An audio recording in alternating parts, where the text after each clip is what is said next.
Thank you. I'm very glad to have the opportunity to speak to people who I think will share the focus that I have at this moment, at a moment that I think actually presents both very great danger and unusual opportunity in the next few weeks.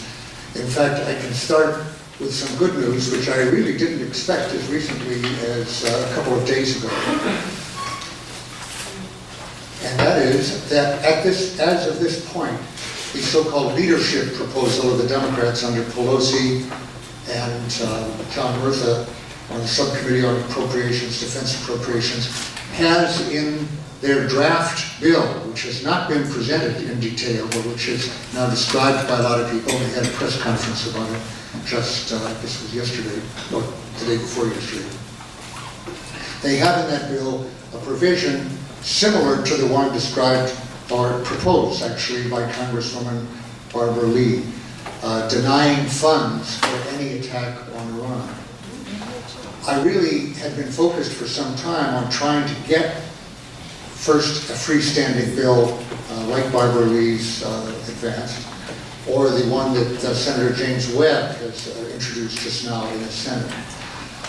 But it was clear that very much better than that, practically speaking, would be to include such a cutoff of funds in the supplemental, which is being considered right now. Because that is a bill which ultimately, in its final form, will be very hard for the President to veto. He can always issue signing statements in various ways as he has.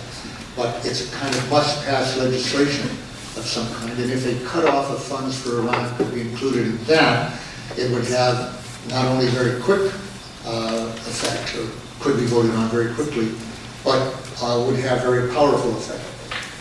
Much more so even than the desirable bill at a lesser level by Representative Walter Jones, who has some time ago, I think it's H14, which has a sense of Congress against, or actually it's a joint resolution, that's saying that there should be no attack on Iran without congressional authorization, but not having a funding aspect on it, a refusal to put in funds. So both the Lee bill, which does address funding, which is the only way to stop this attack, or the best way to stop this attack, is much better than that, and the best of all would be to include it in the final form of this supplemental.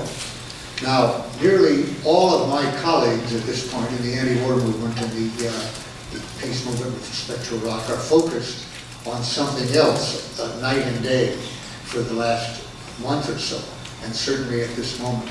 And that is the wording or the final provisions of the bill with respect to Iraq. The so-called, the Progressive Caucus, I shouldn't say so-called, Progressive Caucus and the other Iraq Caucus, they deserve their name, is pressing very hard to get the maximum votes for a bill proposed by, again, by Congresswoman Lee, but also Maxine Waters, Lynn Woolsey, and others, which would, as they put it, fully fund withdrawal. They emphasize that their bill would provide full funding, but with a different mission for our troops in Iraq other than continued combat, and that is a safe and systematic withdrawal. I think they're currently putting it by the end of the year.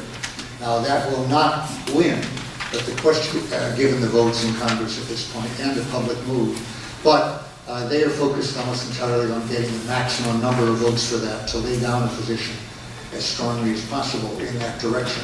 That is the only way, I believe, this war in Iraq will ever stop, which is to say by congressional action cutting off the funds. I think that the best chance of doing that, though not large, is in the next 2 years with this Congress again, facing this Republican president, an opposition party president, who is so clearly impeachable and whose popularity is at its lowest ebb. A Democratic president with a Democratic Congress, I think, would not choose to cut off the war in Iraq. This is a whole other subject I won't get into today. But, and he would be followed after 4 years of, 4 years actually, of further debacle in Iraq and elsewhere by a Republican president who would not get us out of Iraq. And that can go on for 50 years. The best chance actually of actually ending the war in Iraq, which is not large, but can be enlarged, is in these coming 2 years. So this is an important subject. I happen to feel that the Iran issue is even more urgent and more susceptible of congressional and popular public action to prevent it. Let me say one more piece of good news, let's say, before I get to the heart of what I have to say. I don't think war with Iran is inevitable.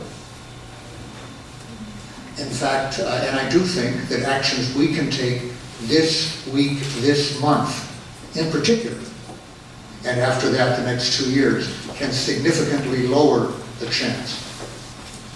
Having said that, let me move on to define the situation in ways that may well seem alarmist, and I just can't help that. I feel alarmed at this point.